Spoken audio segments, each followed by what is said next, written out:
Welcome to Castles and Cryptids, where the castles are haunted and the cryptids are cryptic as fuck. And also sometimes pretty darn cute with their little sticky little legs. Because we can't stop talking about the hugog, or Yeah. however I decided to say it. But if you haven't heard that, go back to last week and Yeah. enjoy cold ass crazy cryptids or whatever I decided to call it. Yeah. It was a fun Oh man. episode. It was. I laughed a lot actually editing it. So that's how you know it's a good one. You're like, oh Yeah. my god. Good job, you. Or I Right? forgot you were that funny, Kels. Yeah. It was Yeah, the awesome. cryptids one are always fun, just based on descriptions or what people have drawn Yeah. on the internet. It's always fun to look at and talk about. Yes. Yeah, even when they're scary, they're kind of fun.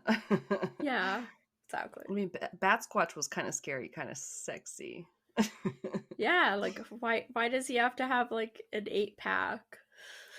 Because he works out with Mothman, like the two Yeah. guys on Letterkenny that are gym bros, Riley and Yeah. Shorsey. Yeah.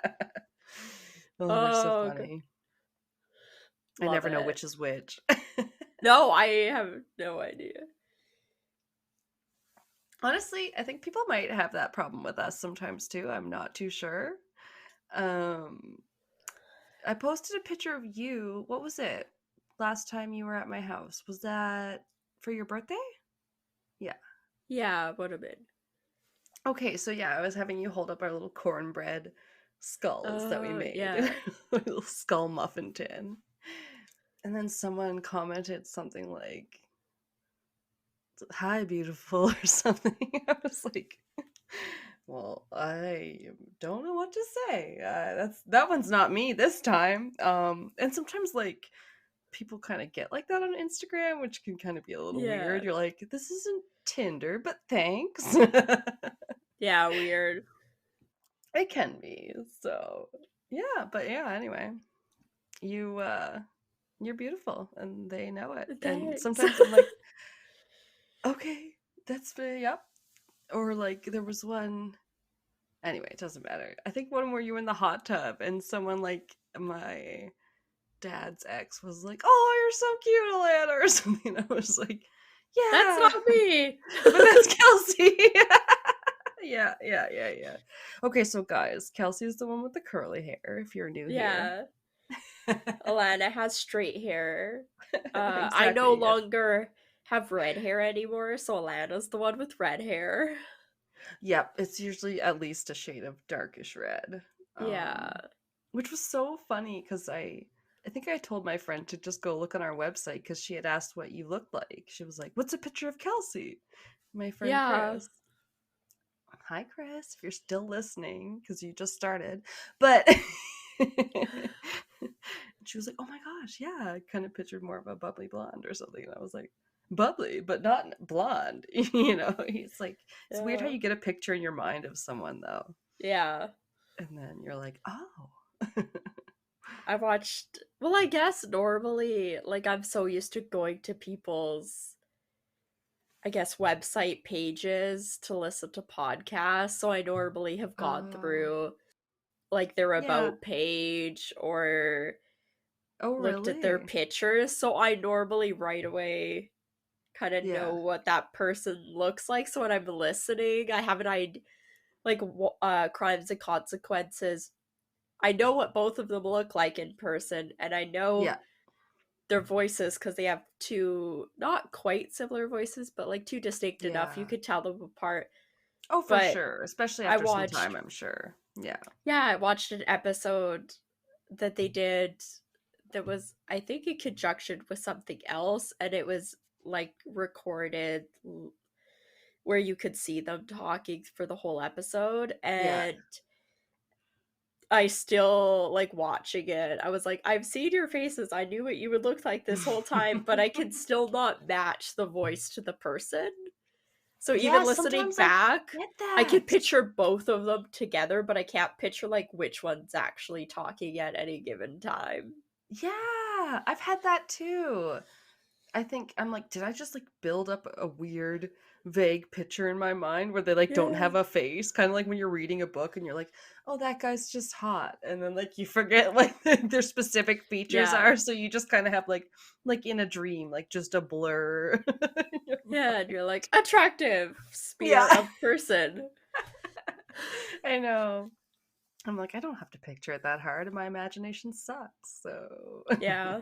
I'm not one to like imagine a whole bunch when I read. So well, yeah. My I'm daughter was normally just more focused on the story than like what people and the surroundings look like. yeah, yeah, yeah. My mind's eye sucks. Yeah. Which is not a thing, as Dylan says on Modern Family. You don't really have a mind's eye. Just like he's like, my heart of hearts, which is not real, by the way, after he goes to nursing school. But like, I'm like, I can't picture things very well in my mind's eye. And then my daughter was saying, oh, some people, like, did you know, have a thing where they can't picture anything at all? Like, picture an apple in their mind. And I was like, no, I didn't know that. I just know that I have a hard time if Oh. someone's like, this is the layout of the house in the Yeah. book. And I'm like, I've never seen a house like that. I'm having a hard time not picturing a house I know. Yeah. Yeah. I'm like, TV ruined my imagination. Yeah. It's okay. I It's feel all like that right. stuff like Oh, I isn't get too along bad. just fine. Yeah. I read tons of books still. um, and on that note, I don't know, but you guys know I'm Alanna. I'm She's Kelsey. Kelsey, and I'm She's sick sick again. Kelsey. Yeah, I was gonna say. If you haven't Oh, noticed or been able to tell yet. I can hear a stuffed nose, Kelsey, but yeah, it's not Yeah. that bad. Not like I can read my notes. Yeah, it's not that bad. Yeah, but the weather's changing here, and so that was throwing me Yeah. all out of whack too. Yeah. Yeah. My niece is just too cute. How am I supposed to stay away from her? So I was playing with her and, holding her, looking after her a lot on Sunday when we had our family get together. And yeah, Aw. she was sick and basically she coughed into my mouth. And I was like, I knew I was gonna get sick. It was just a matter of time. So yeah. God, it sounds like a movie. Yeah.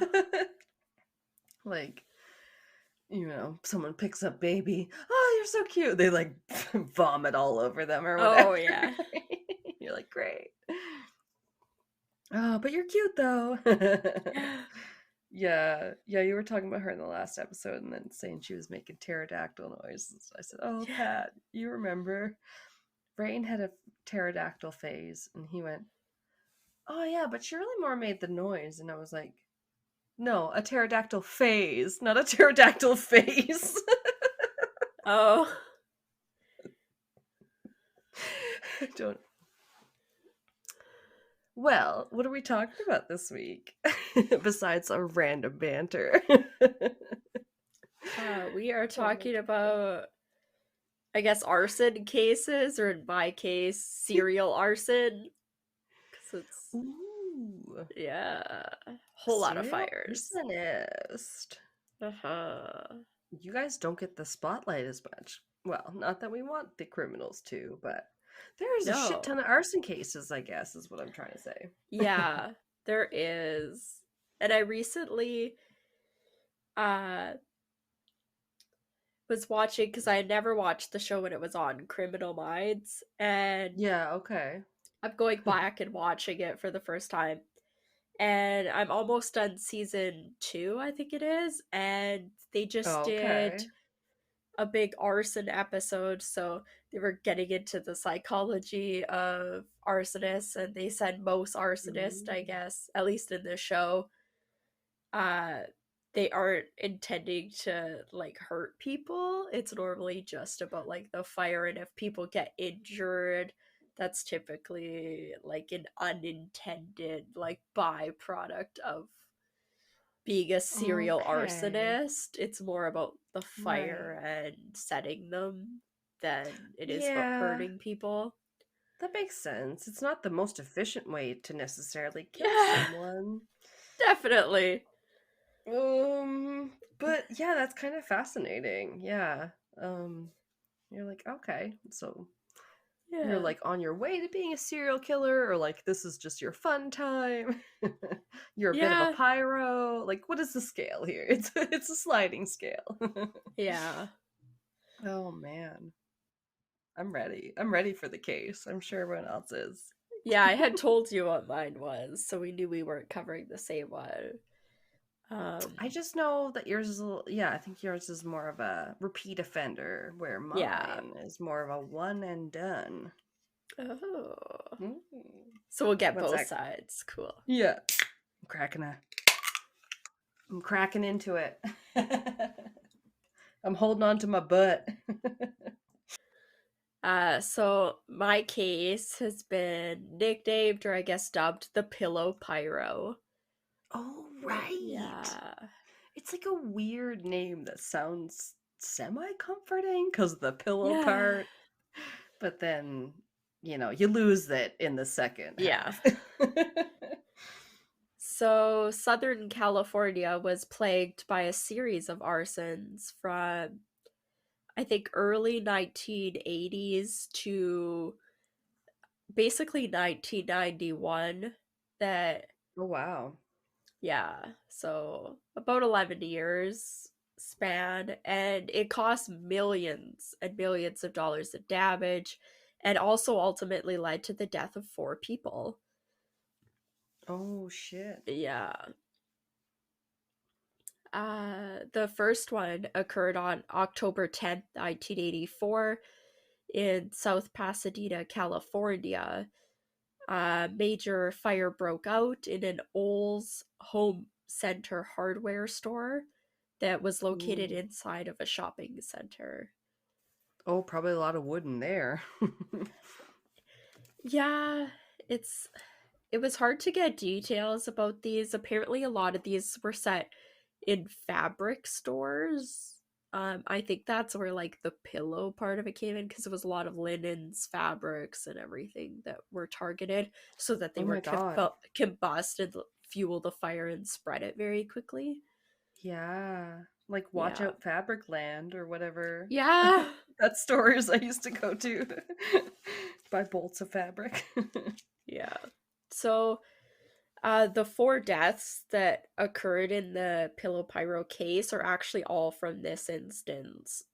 Uh, Oh so the wow. store was completely destroyed by the fire, and 4 people ended up dying. Those who died in the blaze were 50-year-old Ada Dell, or Deal, along with her grandson, who was 2-year-old Matthew Troidel. Oh my God. Yeah.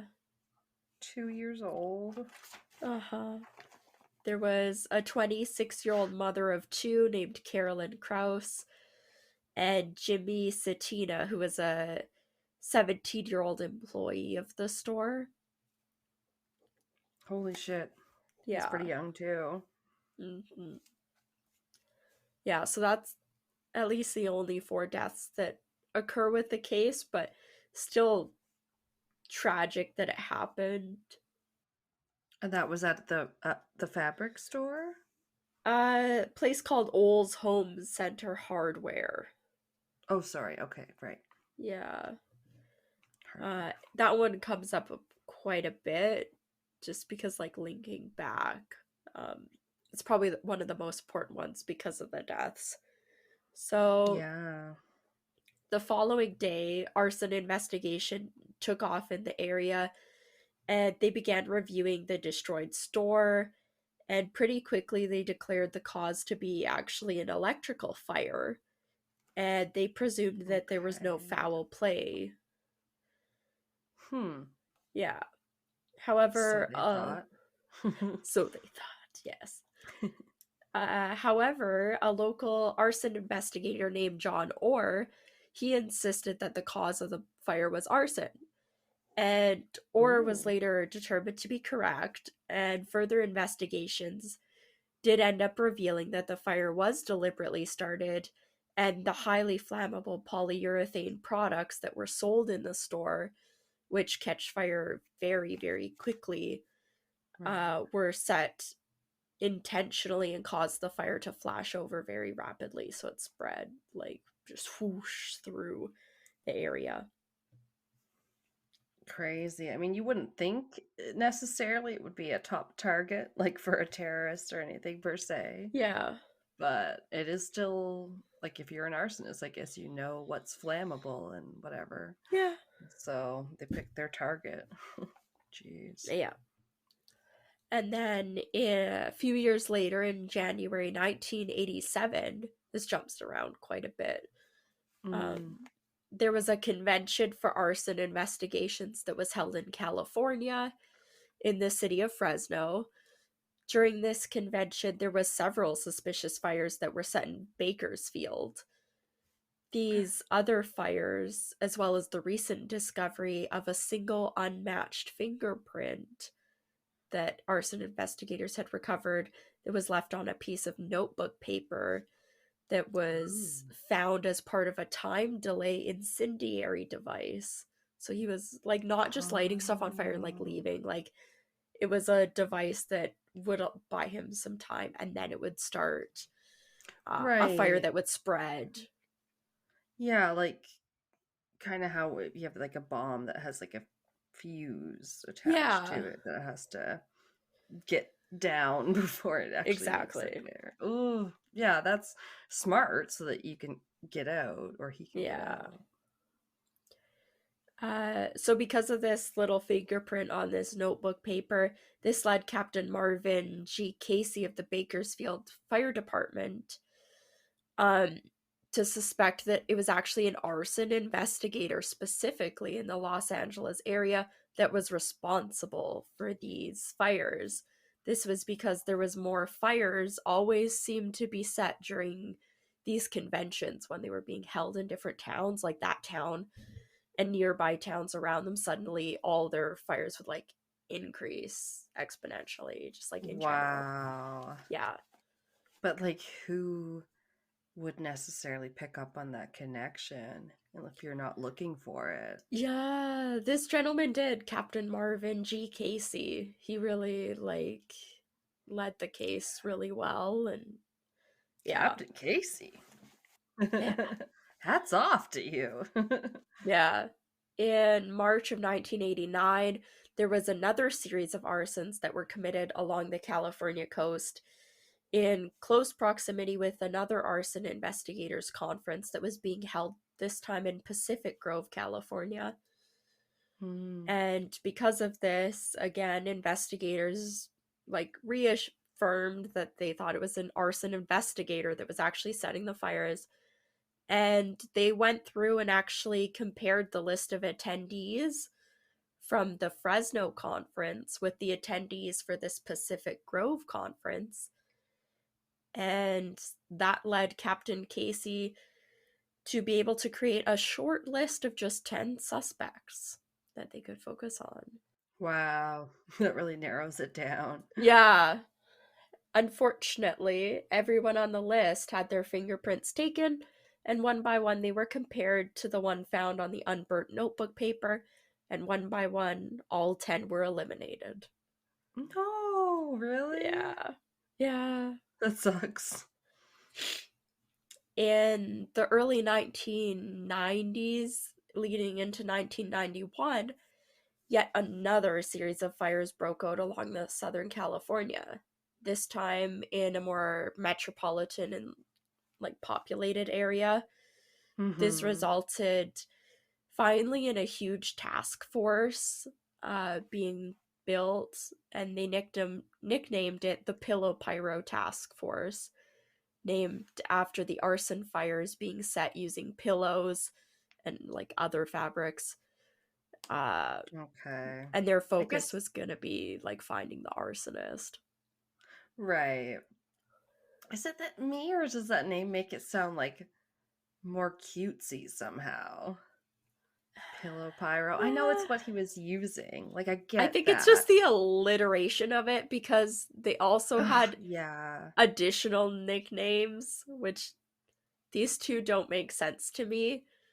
What's They sound that? worse. Additional nicknames were Fritito Bandito. Frito Bandito. Uh, I don't know. Yeah, I okay. don't It even know probably what that makes more means. sense in Spanish. Yeah. It sounds very familiar. As well as coin tosser. Like like What? flipping a coin tosser. I don't know. That's strange. Seems to have nothing to do with this because as far as I know there's no coins involved. It's not like he was flipping a Ugh, coin or they were flipping a coin being like, am I gonna set the fire or not? Like, weird. yeah. Um, yeah, it's the names sometimes. Like, okay, Pillow Pyro. Maybe it's especially, and I know like it's usually the media that gives like Yeah.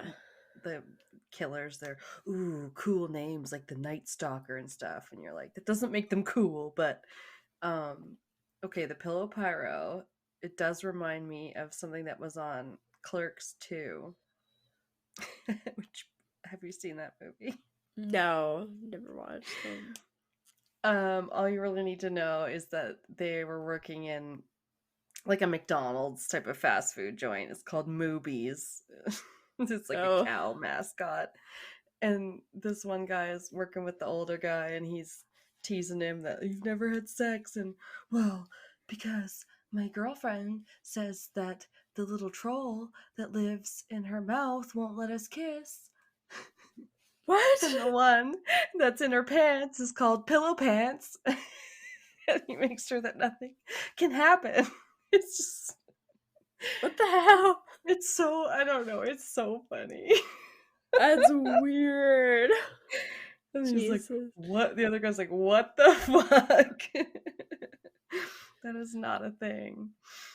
Wow. Anyway, they also make fun of him for being like super nerdy and loving Lord of the Rings, and it's good times. But that's the Pillow Pyro was a little bit making me think of Pillow Pants, and I don't want it to because it's not funny. Yeah. But No. I was like, oh no, Pillow Pyro. You make it sound like a kid's toy or something, right? When they give it that kind Yeah. of name, yeah. Yeah, Too it's a little cutesy. weird. So, next on March 29, 1991, there was Tom Campazano of the Los Angeles Arson Task Force, Ooh. and he had actually made and circulated a flyer at a meeting at one of the fire investigators' regional strike team, or FIRST. Oh, Um, that's a good acronym. yeah. And it was an organization formed by a group of smaller cities in and around the Los Angeles County that did not have their own staff of arson investigators. And Okay. this flyer described the modus operandi of the suspected serial arsonist in the Los Angeles area. Ooh, what's his MO? I have it a bit later Oh. after I reveal who it is. Yeah. There's some more Okay, well, so it details. obviously has to do with pillows and stuff, like we said. Yeah, it's a Okay. fabric. Yeah. Oh. So, Scott Baker of the California State Fire Marshal's office was at the meeting when the flyer was handed out, and he told Campazano about a series of arsons investigated by that Captain Casey, as well as Casey's suspicions that the perpetrator was an arson investigator from the Los Angeles area. Right. Mhm. Campazano and two of his colleagues met with Casey and got a copy of that fingerprint that Casey had recovered off that unburnt notebook paper, Nice. and they ran it through the database one more time, and finally it came back with a match. Oh my god. Finally. Yeah.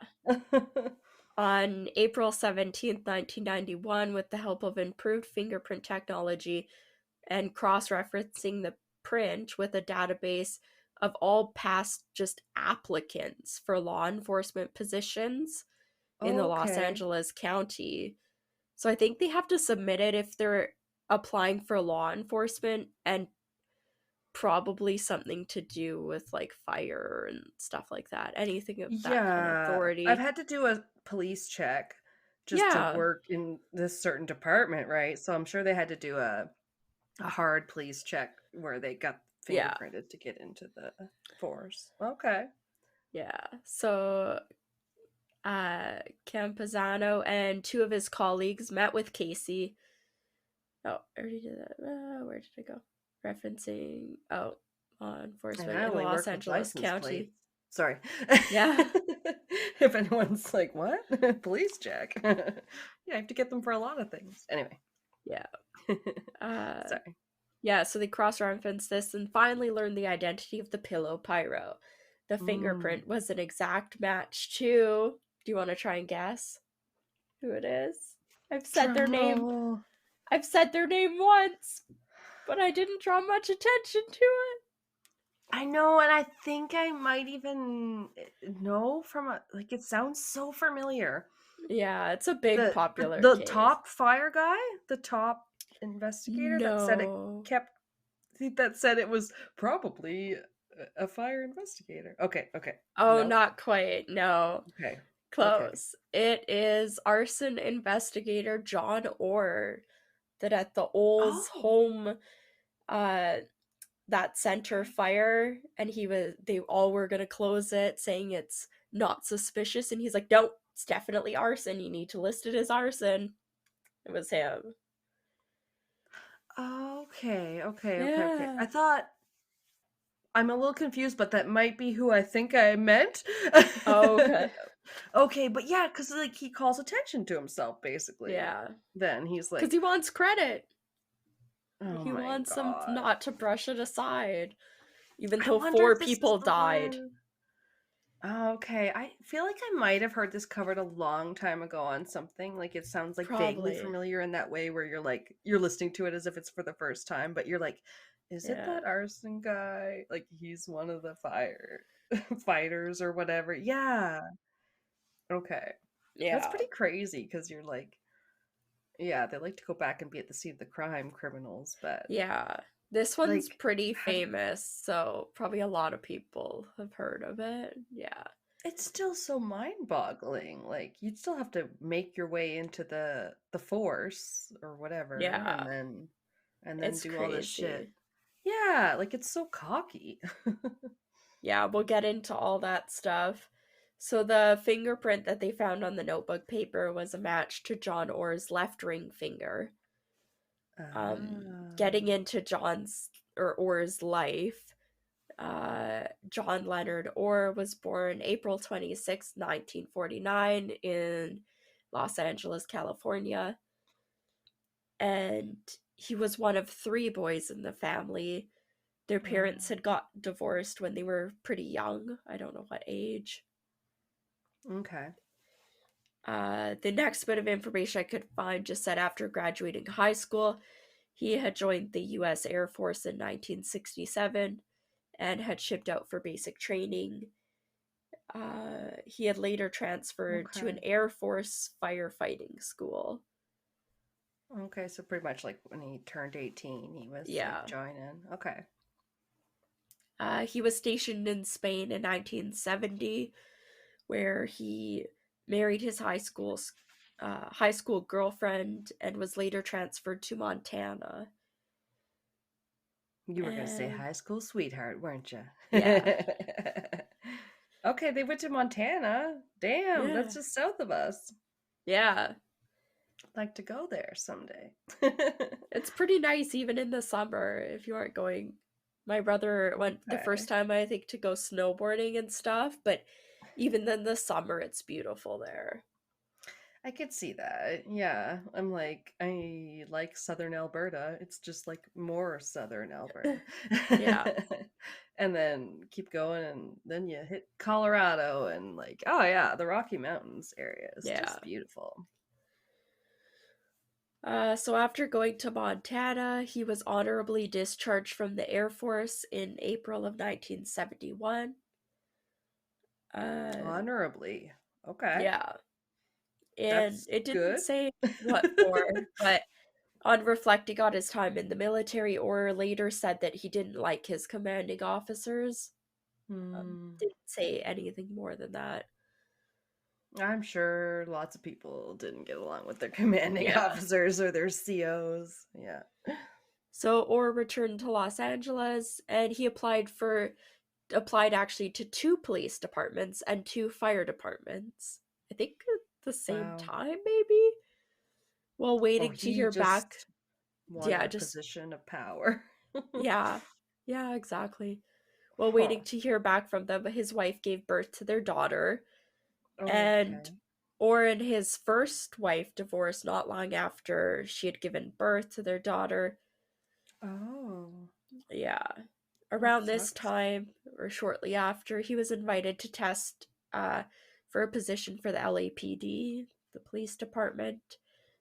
Oh, okay. And yeah, or ended up passing all of the tests except for those based on mental health. Oh Didn't say why. no. Yeah, didn't say why he didn't pass them, but it prompted the police department to send him a letter saying that he was unsuitable for the LAPD. Okay. That's not great. I'm sure they have a reason to say that. Yeah, Yeah. Yep. We want you to be pretty mentally stable if you're working in yeah. law enforcement. Uh, Oh. or then went on to test for the Los Angeles Fire Department, where he went through the fire academy but struggled with both the written and physical test and was rejected. Or, however, didn't let this get in his way as he was desperate to be a firefighter, so he applied to the Glendale Fire Department and he was accepted there in 1974. Oh my gosh. He just keeps trying Yeah. to see who has like the lowest standard. Basically, if I'm correct in what I'm remembering, it said that Glendale was basically the most underfunded police or fire department like in the area. Aww. Um yeah. Oh. Now I feel bad. Cause like, oh, they're probably trying to only take what they could get. Oh. Yeah. So during this time, Orr began studying fire science at a local college. During Oh. this time, he also worked at a 7-Eleven and at a Sears location as security Oh, part-time. oh my gosh. Yeah, to like That's like make almost ends the meet. weirdest three jobs to have at once. Right? Yeah. Fire science, Sears, 7-Eleven. Yeah. That's like when Homer has to take a second job because he works at the nuclear power plant usually, but then Lisa really wants a pony. And one year, Yeah. whatever, they like get her one for some reason. And then he's like ends up working at the 7-Eleven until he is just like dead on his feet. Yeah. and and and Apu's like, you don't want to get like I was. I worked for 72 hours straight, and I thought I was a hummingbird, and he's just like, like humming around the store. Jeez. That's so It's a great, weird. it's a great episode. We were Uh, binging some Simpsons this last weekend, and it was oh, amazing. nice. So during this time, Orr also earned a carry permit. So I assume he got a Oh, gun, but I don't know great. much about that or why a fire investigator needs a fucking gun. But Yeah, and yeah. how it could tie into not passing mental health tests. Yeah, I don't know if And they necessarily knew about that. So I think we all know there's a little bit of a broken system there in the US yeah. with the way anyone can acquire guns almost. Yeah. Ugh. He also applied and became an arson investigator. He eventually worked up to becoming a captain, but he wasn't Ugh. Captain Casey, and he later worked as. Wow, this is a confusing sentence. It said he applied and became an arson investigator. He eventually became a captain and later worked as an arson investigator. Cool. A captain. He's the top He's the investigator. most Okay. arsonist Okay. investigatorist of them all. It's like when we said that we were doing the most killiest of serial Yeah, killers. there's gonna be a lot of death. Oh, great. All of the killing. So you had asked about Aura's modus operandi, and Yeah. this is it. There isn't, I guess it's not as detailed as I would have liked. It said that it was Mm, setting fires using an incendiary timing device, usually comprising okay. of a lit cigarette with 3 matches wrapped in like ruled or like lined yellow writing paper and secured Oh, by a rubber band.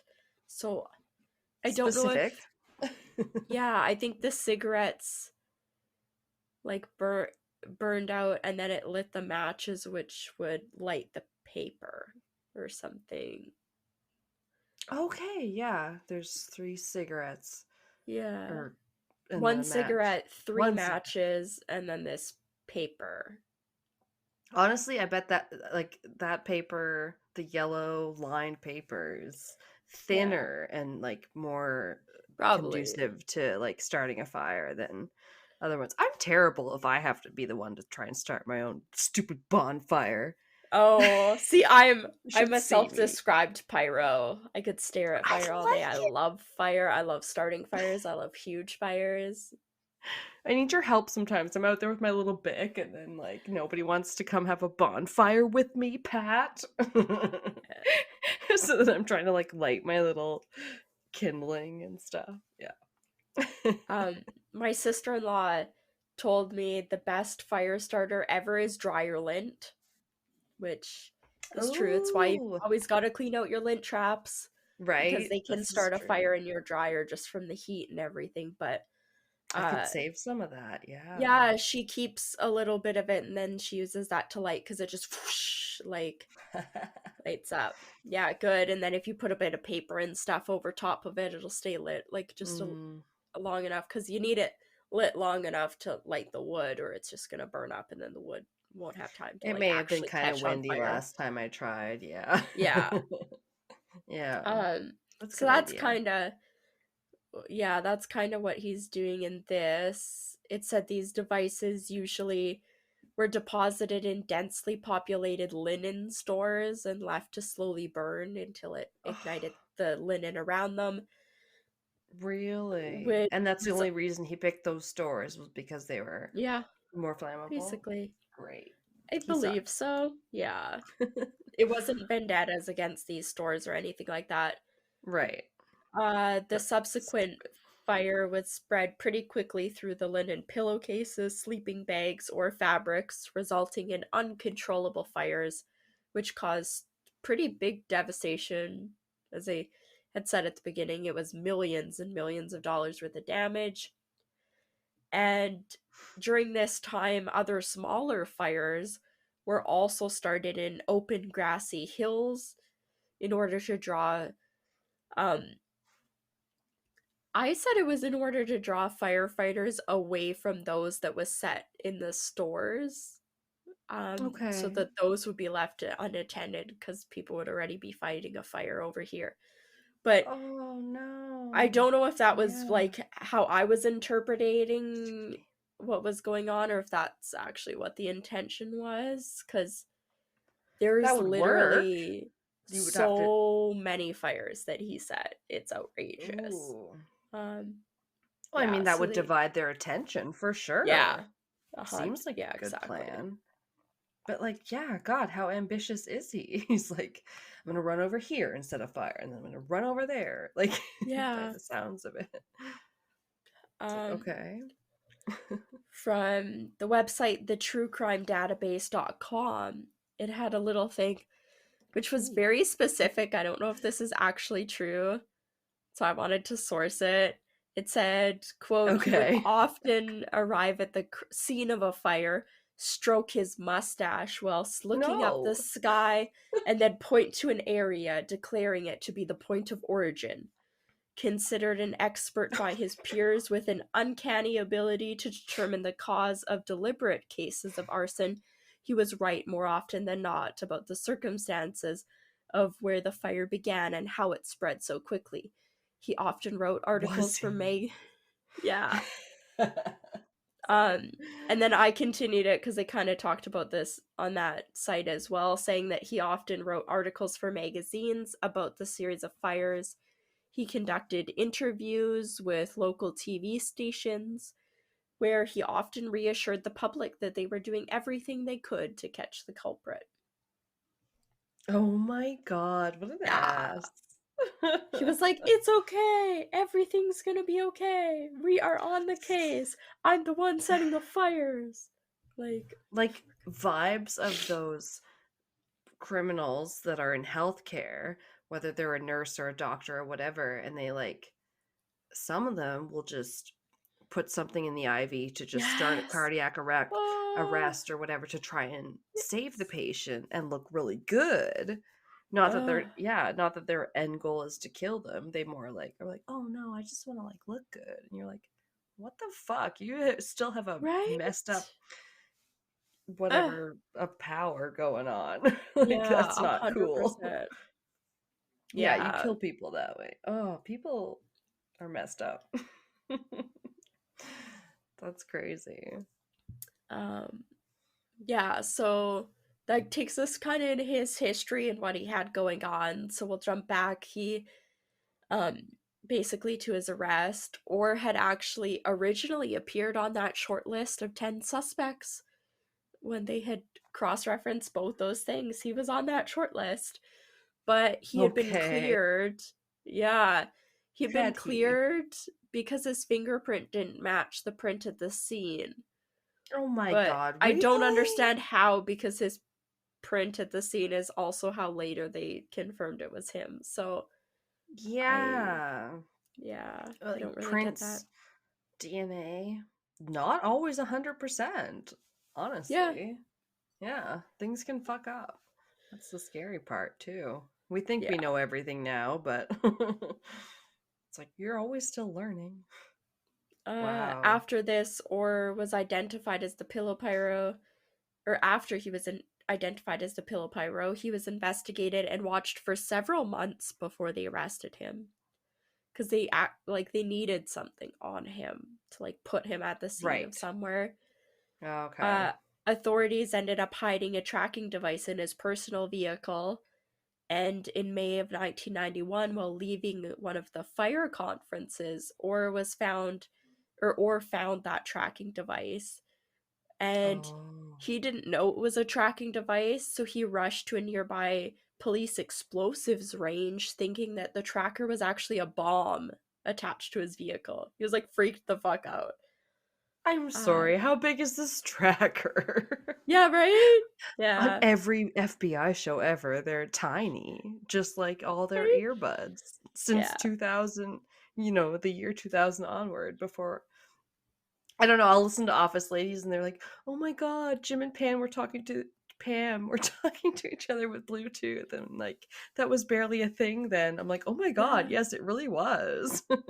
right? So, it's really weird. It's like, Yeah, okay. We can do a lot now though. right? When I was rewatching Friends and they go through, and I think Yeah. it's Chandler's talking about having a laptop that has Excel, and he's like, I can change the color of the columns. And I was like, oh my That show definitely has some god. stuff that's Yeah. couldn't happen today. And they're like pagers, and Oh my same god, with my dad had a Seinfeld. They're pager. like trying to Yes. call each other at restaurants. And I'm like, if I went to a restaurant and asked to use their phone, I'd be so embarrassed. But like people used to do it all the time. Or be like, Right? Payphones. is there a Steve here? There's a phone call for you, Steve. Like, When fuck. I got a cell phone, it wasn't just because I was young, it's because cell phones were still young. Yeah. It's so weird. Yeah, so Orr thinks this is a bomb. He shows up at this nearby police explosives range, and fortunately police were alerted by first, that fire investigators regional strike team. Um Oh. they like knew that he was headed there. So they called them first and were like, he can't know it's a tracking device. They called them first. Yeah, Nice. they first. The best acronym. Yeah, it's pretty good. And Sorry. Orr was told by them that the device was a hoax, that it was fake. Yeah. Okay. Um, but they kind of covered their ass because Orr was not aware of a second tracking device that was installed in his city vehicle a few months later in November, and investigators were then able to continue to monitor his movements. Oh, really? Yeah, this time in his work vehicle. So, while They should being have monitored, put it under his skin. right? I'm sorry. I've been watching too much Blind Spot where the FBI and the criminals do whatever they want. Yeah. So while he was being monitored, or was tracked to the location of another or I guess the first suspicious fire that they were Okay. tracking him.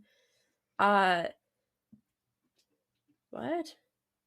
Oh, okay, yeah. So once he was found, I was like, my next part of this sentence is comma, and a federal grand jury handed down an indictment. I was like, how does this make? Um.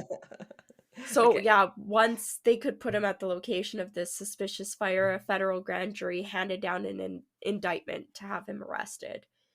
Okay, good. Yeah.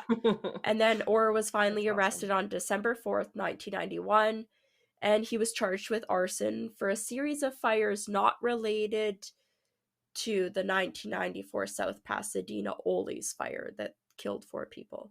This was like separate Really? because they couldn't, even though they had his fingerprint for that one or something, I think it was. Or maybe that was the one where they didn't have the fingerprint match. Yeah, maybe that was. It was kind of confusing with these. There wasn't a lot of Yeah. details about the specific fires.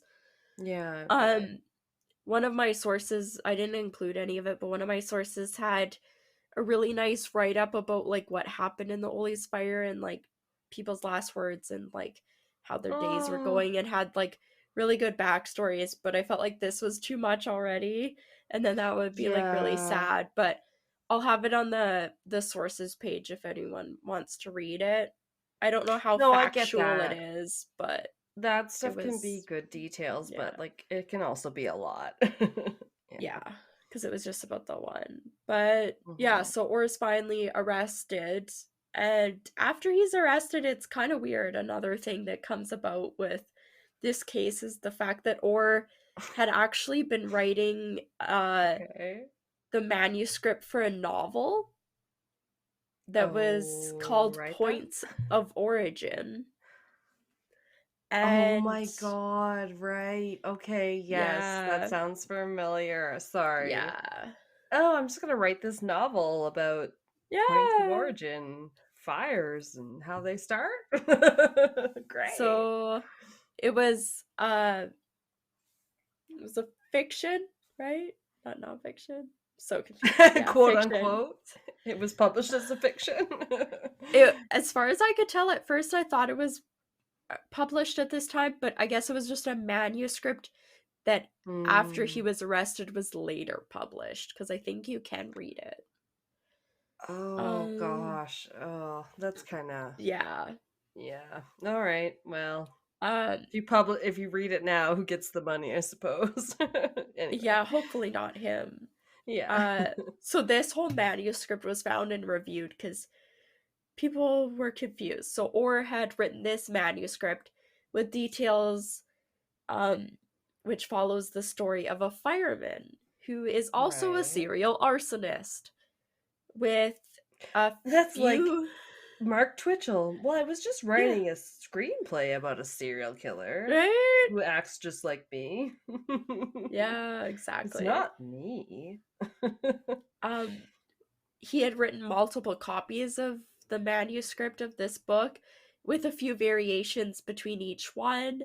Okay. Um, I think the final one follows the acts of arson, multiple arson cases, and bears several striking similarities with the real life 1984 Ole's fire, the one that the 4 people Oh, died in. And it all right. contained a highly detailed description of that similar fire. Ugh. Um, the first manuscript and not the later ones. The first one uses the exact same device that Orr used in that fire, while later manuscript versions he changed the device slightly. I think like Oh. sometimes it was matches in between, sometimes it wasn't, sometimes it was a cigarette, sometimes it wasn't, stuff like that. Okay. It's like, what's the point of that? I think yeah, he maybe saw this coming, but still not Okay. great about covering Okay. his tracks. Um, I'll wait till the end. yeah. When this was brought up to Orr, he just stated that the novel was a work of fiction and had no relation to any actual events that happened. Okay. Uh, right? Great. Defending his manuscript, Orr expressly stated, quote, "The character of Aaron Stiles is a composite of arsonists that I arrested." Aaron Styles? Was that his name Yeah, in the Aaron book? Oh my Stiles. god. Aaron. He's Harry Uh, Styles' older brother. all I could think of is that Key and Peele sketch. Aaron. Oh, okay. I don't really know that one, but they are hilarious. Oh, they're just so they're um Keegan Michael Key is being a substitute teacher, and he's intentionally saying all, well, in the thing, he's intentionally saying all the kids' names wrong. But Oh like my in real life, this god. is just how he thinks they're pronounced. So he's like, hey Ron. Hey Ron, are you here? Hey Ron, put your hand up. I'm It doing does kind of attendance. sound familiar. Also, he's And just then fucking hilarious. it like goes on, but it's just like, oh, just like he just says a name, and then eventually the kids are like, "Are you trying to say like Steven?" And it's like, Yes! he's like, "Yeah, Stefan." It's like, what? Stefan! Yeah, it's just like so over the top. Yeah, it's Yes. ridiculous. I love it. Yeah. It's like, Um. yeah, a take on all the mispronunciation of all the names. Yeah. Uh. Kelsey? Yeah. I don't know. That's all I got to So, mispronounce yours. after much of a deliberation, after Orr was arrested, federal jury in Fresno convicted Orr of 3 counts of arson on July 31st, 1992, and he had been charged with and acquitted of 2 other counts of arson. Don't Oh, remember the details on that, but Judge great. Oliver Wanger sentenced Orr to 30 years in prison. During this time, Orr maintained his innocence and continues to maintain it. However, he did enter a guilty plea agreement on March Oh. 24th, 1993, on 3 more additional counts of arson after reaching a plea deal that would get him paroled from federal prison in 2002. Oh, so he pled Yeah. guilty. Yeah, he did end Okay. up pleading guilty. He took this plea deal after he learned that he could not afford a defense, um, like maybe a defense representative other than the Yeah. state, I guess, and he did not stand a good chance at trial with like an actual jury. Um, Not if you're guilty, usually. yeah. Jesus. So later in November 21st, 1994, state prosecutors indicted on 4 counts of first-degree murder with special circumstances and 21 counts of arson for a string of fires between 1984 and 1990. That's a lot. Yeah. You don't even know the half of 21. it. There's so many. Oh. Lead prosecutor was seeking or the lead prosecutor was seeking the death penalty in order to ensure Orr would spend the rest of his life in prison. Mm-hmm. This lead prosecutor later made an off the record offer to Orr, in which he would accept life without parole, and he confessed to all of these acts of arson in open court dating back to his youth. Um, so, like, Wow. just basically own up to everything they said, and will take, you'll basically just spend the rest of your life in prison. Oh, Prosecutors would take the death penalty great. off the table as well. They would stop pushing for that. Okay. and or turn actually ended up turning this offer down. Um, All right. so it went to a jury, and a jury in California Wow. state court convicted Orr on all of the four murder charges and all but one arson count on June 25th, 1998. They Wow. again were seeking the death penalty, but the jury came back 8-4 in favor, and the judge sentenced Orr to 4 consecutive terms of life without parole for the murders and an additional 21 years in prison for the arsons. Um, Wow. yeah. Okay, so they called it murders because he set the purposeful arsons that killed the four people. So he got Yeah, charged as that murder for one's them. murder for that. Yeah. Okay. No, that makes Yeah. sense. I mean, you fucking Yeah. killed people, including a toddler. Yeah, Like, you exactly. A didn't two not year know. old. Yeah, you're Yeah. not culpable for that. You knew what was going to Like, happen or could yeah, in a happen. store that was open with customers. You knew that was Yeah. a chance that could happen. Like, Yeah. They're yeah, just trying to buy a fucking bolt of fabric to complete their craft and yeah, you know, no, they're never going to see that holiday or whatever. It's like, God damn it. yeah. His all these sentences that he had would run consecutively with his federal sentence for arson. So he had to finish that first, and then he would start this sentence. So it was basically like he's gonna be in prison for the rest of his life. Okay, Um, good. yeah. So, jumping ahead to March 15th, 2000, the California Court of Appeals vacated 9 years of his state sentence after finding that the burning of homes in the College Hills fire. She didn't talk about how I said he started like a bunch of fires in like just dry bushfires Okay. kind of shit. Well, one of them burned down a bunch of houses. Um, Damn. Also likely to happen if you're starting bushfires, like an idiot. Sure. Um, yeah, so the California Court of Appeals vacated 9 years of his state sentence after finding that the burning of homes in this College Hills fire had been incidental to his objective of starting a brush fire. Like, it still happened, but it wasn't his intention to start the house fires, but he still started a fire intentionally.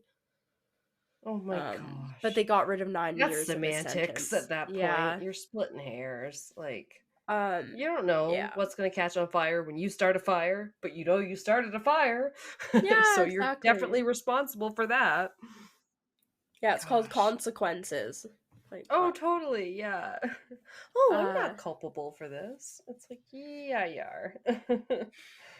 so Orr began his state sentence after being released from the federal custody sentence in 2002. So Okay. he's still in custody. However, his name, I guess, doesn't appear on an inmate database, so it suggested that he could be currently being held under some sort of alias.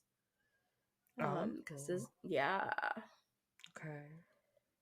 Um, I don't have I have a bit more. This is just kind of what I found in some stuff.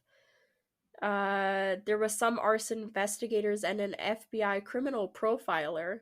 I don't remember who. I don't think it's fuck, what's his name? John something. Oh, no, Yeah, sorry, I not know who you Mindhunter mean guy. now. Yeah, I John can't think. Douglas. Douglas. Yes. I don't think it's him because I'm pretty Okay. sure he would have just said his name if it was, but Yeah. a different FBI criminal profiler actually deemed Orr to possibly be one of the worst American serial arsonists of the 20th century. Okay, wow. There was a federal ATF agent, Mike Matassa, that believes Orr set nearly 2,000 fires between 1984 and 1991. Oh my 2,000. God. That's not even 10 years. Yeah. I don't know what that math breaks down to, but that's a It's lot. insane. Yeah. Holy shit. Every other Yeah. day you're going out there? Every other week? Like, what the hell? Yeah, between like all the bushfires, the store fires, everything else. 2,000. Yeah. Arson investigators determined that after Orr was arrested, the number of brush fires in the nearby foothill areas decreased by more than 90%. Jesus. Guess we got the right guy. Yeah, like holy shit, 90%. Yeah. That's like single-handedly solving crime. Like fuck. um and among those who covered the trial, there was an award-winning journalist, Frank Gierdot, who actually later collaborated with Orr's daughter Lori, and together they wrote a book about the case. Yeah, so Lori was 17 when her father was arrested, and she later became a motivational speaker. During the time her father was arrested, she actually testified on behalf of him as defense at the trial, and her testimony helped prevent Orr from receiving the death penalty. Wow. She did this because she initially believed her father's innocence for many years, but eventually believed he was guilty and has since broke off all contact with him. And says in regards to testifying that she regrets testifying on his behalf because of those 4 lives that he is ultimately responsible for. But she was That 17 at the sucks. That time, makes and your it's her daddy dad. issues harder than ever because he kind Yeah. of sucks. Yeah. This was from Wikipedia. It said, this was talking about that book that they co-wrote together, entitled Burned, which reveals Orr's novel Point of Origin had sadomasochistic sex scenes and featured the main character becoming sexually aroused by setting fires. Oh, okay. That's an Yeah. insight. Orr's story was earlier chronicled by best-selling true crime author Joseph Wambaugh, which, if you don't remember, and stupidly I know, Ed Kemper was obsessed with Joseph Wambaugh, and that's how he learned like how to get away with his things, was watching and reading Joseph Wambaugh. Okay. So he had covered this case in his book called Fire Lover. Jumping back to the book Burned that Lori, his daughter, wrote, it features several court documents, fresh interviews with Orr, as well as never before revealed evidence. There was a film made called Point of Origin that stars Ray Liotta. I love Oh Ray my Liotta. god, awesome. As I love John him. Orr. It was released by HBO in 2002 as part of Hamilton College's Prison Writing Initiative, the American Prison Writing Archive. Orr was able to publish several autobiographical accounts of his experience as a prisoner in the American prison complex. Oh wow. So the rest of the stuff that I have is actually from an article I read that was called "Convicted Fireman slash Arsonist and Me." There was part 1 called "The Beginning," and I can't remember what the other part was called. Okay. But it was written by Carrie Antholis. I If think. it's not Carrie Ann Um, Moss, then I don't care. No, I'm just kidding. and she had Weird like a though. she had like a 2-part article that was really interesting. There was some stuff in there that I hadn't read otherwise, and she talked to Orr directly while he was in prison. Ooh. Yeah. One of his quotes she had by him said, quote, "Serial arsonists are known to keep logs of their fires or keep pictures of them, and I'm sure they get off on their coverage on the news." Which I'm sure he Oh. did, because he had that, and then Wow. if you don't remember, he's doing all those interviews being like, "We're on the lookout for this person, don't you worry, I'm in Very much magazines." returning Like, to the scene of the crime. yeah, Yeah. And she said reliving that to it. his face? No, this is what he said. That's what he got quoted as saying. Oh. During a search of Orr's home and vehicle, It said that investigators collected evidence that included Orr's black canvas, quote unquote, work bag Uh-huh. that held, among other things, including a pack of unfiltered Camel cigarettes, 2 books of matches, a cigarette lighter, a plastic baggie containing rubber bands, and 7 paper bags. Yeah, Um, not all of those are just because you smoke. yeah. I don't think he even smoked at all. Yeah, but you could get away with saying you had cigarettes and a Yeah. lighter by saying that you smoked, whereas it's like, Yeah. then I just have a bunch of paper bags because I'm going to do some crafts. No, I don't know. And yeah, and some rubber bands. Yeah, I'm Uh Martha Stewart. I'm MacGyver. behind I the kick your driver ass with these. Behind the driver's seat and under the floor mat of Orr's Glendale FD car, the investigators found a steno pad of yellow lined paper. Dun Yes. dun I know dun. what a stenopad is. Yeah, like a notepad. Yeah. Okay. They found videotapes of various fires. They found 2 drafts of Orr's novel, like 2 different Oh, drafts. okay. Um, Yeah. this was all that was found, like, that they found as evidence. The earlier dated Hmm. draft of only 3 chapters, in which the delaying device is described as a match attached to a cigarette placed inside a paper bag.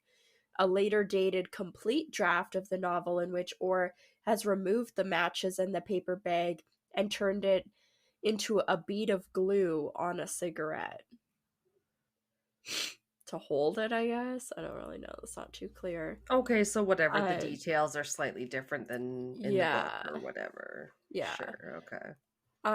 There's copies of letters from Orr to prospective literary agents and publishers, along with a copy of the manuscript of his novel, which includes the following passages.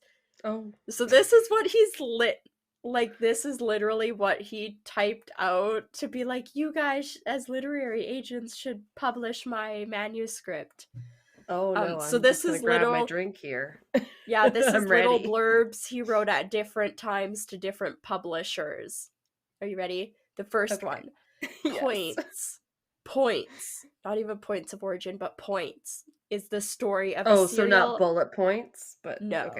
Gotcha. Points. Is the story of a serial arsonist and the investigator who tracks him in Southern California. Aaron, the arsonist, is actually a firefighter. And Hey, Phil, Aaron. What does it yeah, say? Aaron, it should be Aaron. Okay. Um, Aaron, the arsonist, is actually a firefighter, and Phil Langtree slowly develops the theory that the suspect is somehow related to the fire department. Oh god. Um, Really? a different read, my arsonist is sexually/psychologically motivated, and points is somewhat fact-based. There is an arsonist playing his trade in the West, and he sets the same type of fires portrayed in my novel. Playing his trade in the West? It's the same as my Yeah. novel. Okay, too on the An- nose there, buddy. Another one said my novel is fiction, but is based on a real arsonist who has again hit the LA area earlier this year, doing over $12 million in damage. The But I just investigation. happened to write a book about it. Yeah. That's not true. Okay. The investigation now has federal assistance and could be linked to fires outside California. It is my feeling that the arsonist could be a firefighter, but I'm not directly linked to the investigation and cannot confirm this fact. Oh my god. This is Thou literally doth what he protest too much. This is literally what he's telling people when he's trying to get his book published. Like, this is ridiculous. It couldn't possibly be me because I am not that far in their squad. Yeah. Okay, buddy. The last one says my work is a fact-based novel of an ongoing investigation where on the West Coast a serial arsonist is setting fires throughout the West and is quite possibly a firefighter. The series has been going on for over 5 years, and I was even considered a suspect at one point. Oh, gasp.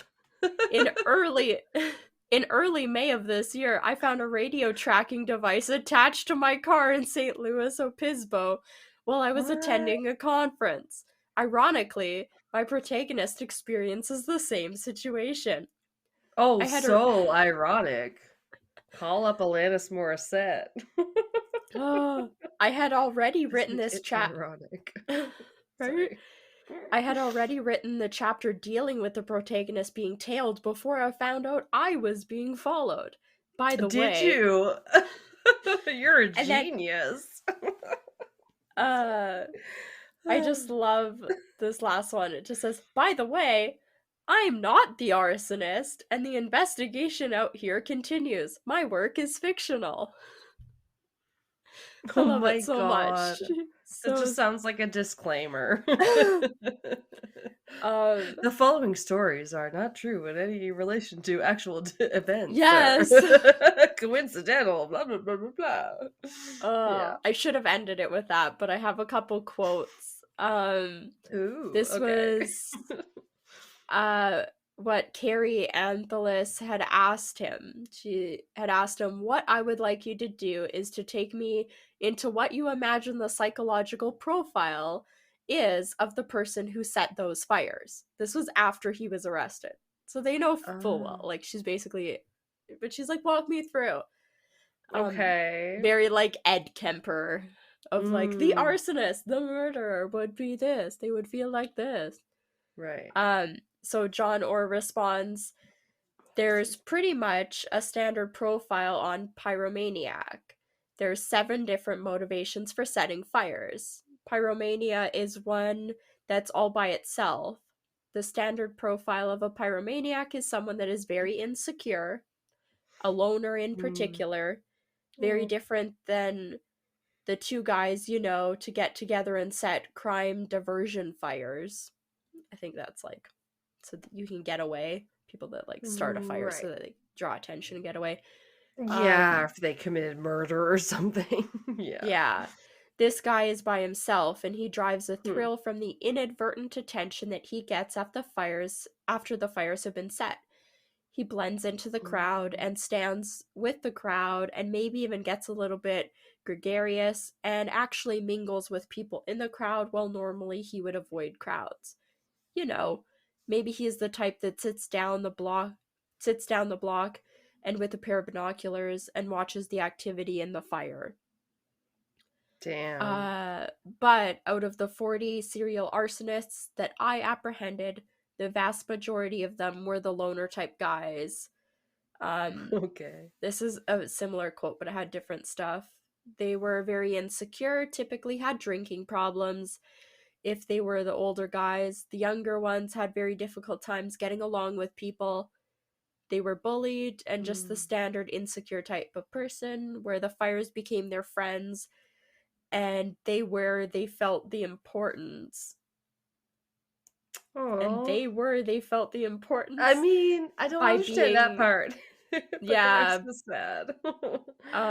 by being the center of the inadvertent attention by catching their fires burned, seeing everybody get excited and in turn excited them.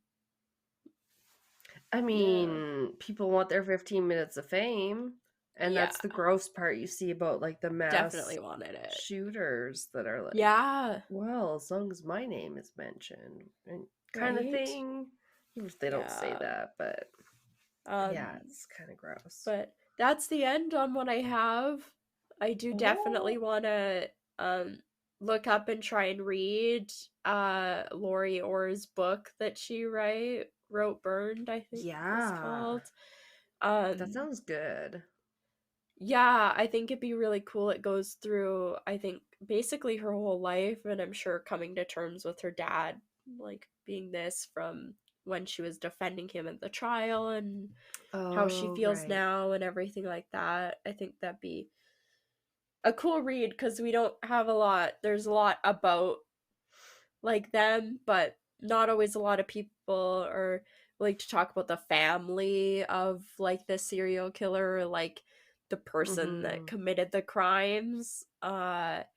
Yeah, or the Yeah. family doesn't want to talk themselves. So like Yeah. brave of her. That's pretty I cool. and that is a good point because I didn't include it in my notes, but she did have a thing that she was talking about like parents of specifically school shooters and stuff like Mm, that. She had mentioned that like in her article like one had just happened or whatever, and she said I'm she can sure. sort of imagine like what the family's going through cuz you can often get targeted as the family member of somebody that's committed a crime, and Yeah, she's often felt targeted um and stuff like that for what her dad's done when she had no part of it. Like, it's definitely not damn. her fault and she had nothing to do with it. Yeah. So, uh, Most people wouldn't yeah. even realize probably.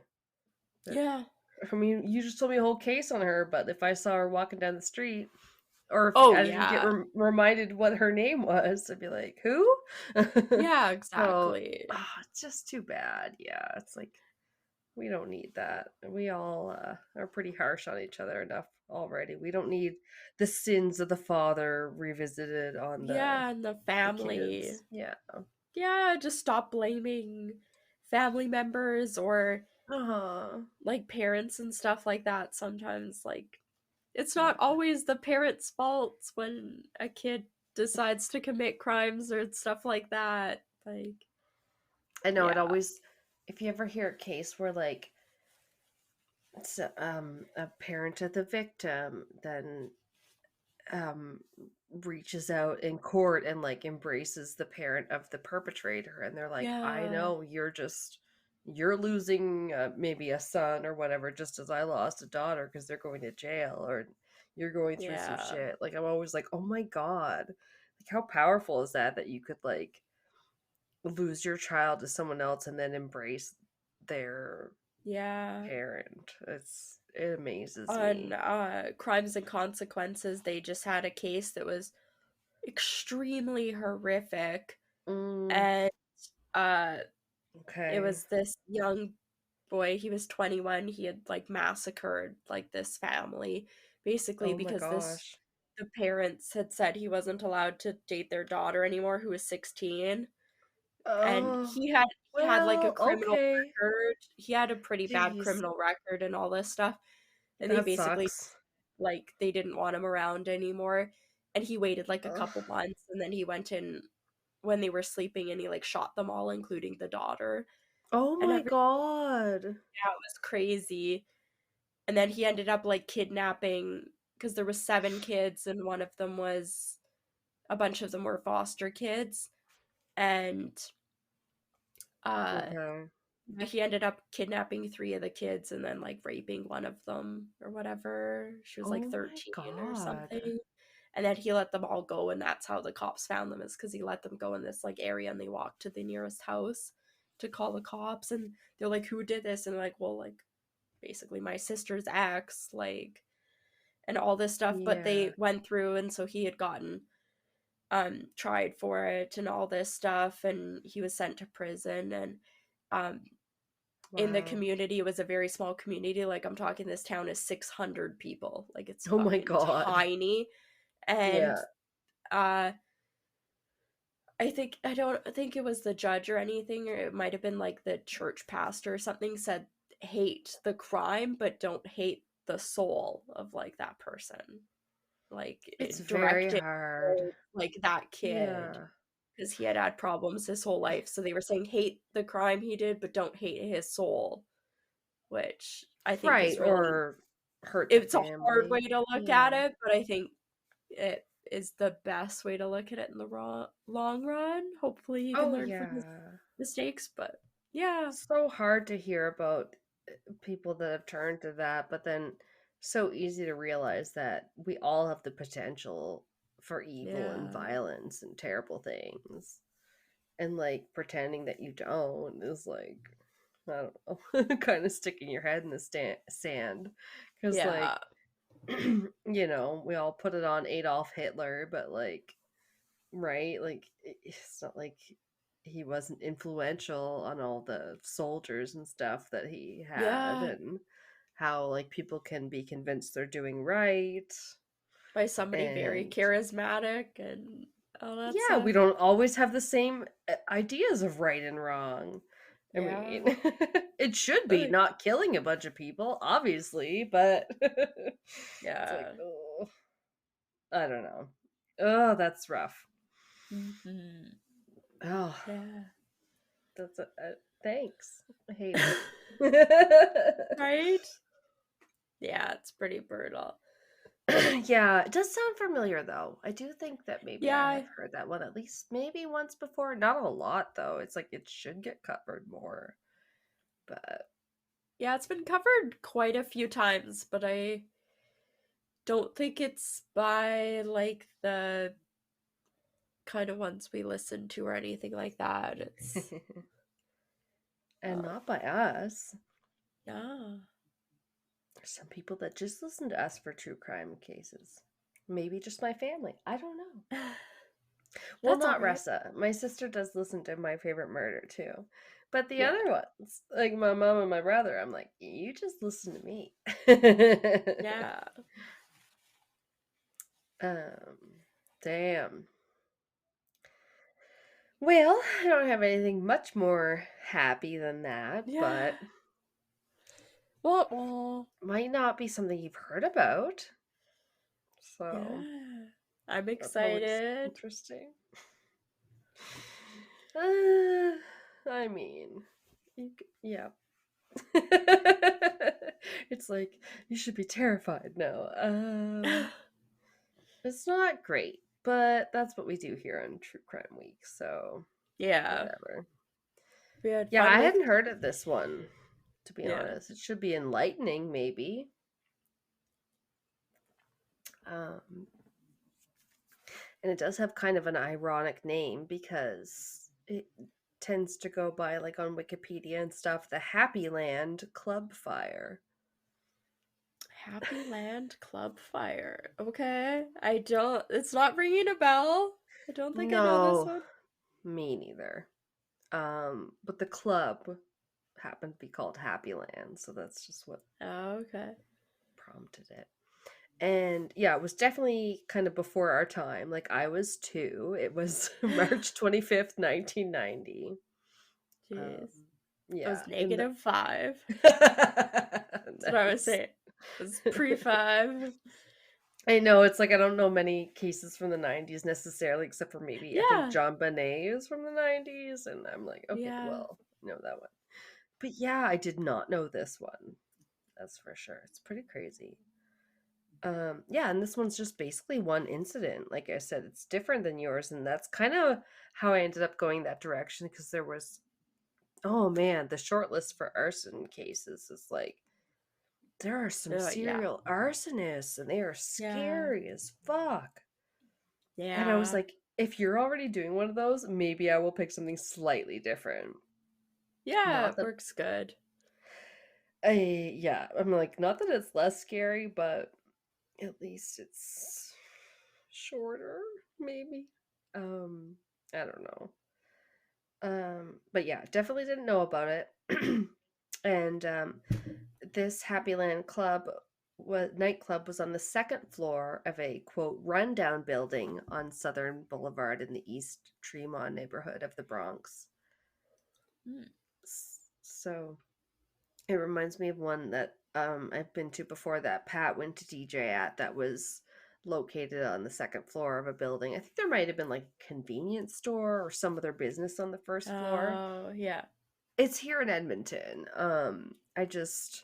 It was called the Level 2 and you did have to walk up the steps to get to the club. So Oh, it had one it's different. entrance which was the stairs. It is different and it's very similar in that way to this place Oh, okay. because of the stairs, yeah. So it's packed. It's actually a Sunday night, but Oh. many young people are out. There are many of them Honduran immigrants celebrating Carnival. Uh-huh, uh-huh. Uh, they're having a good time. Um, and one club goer is Julio Gonzalez and his girlfriend Lydia Feliciano.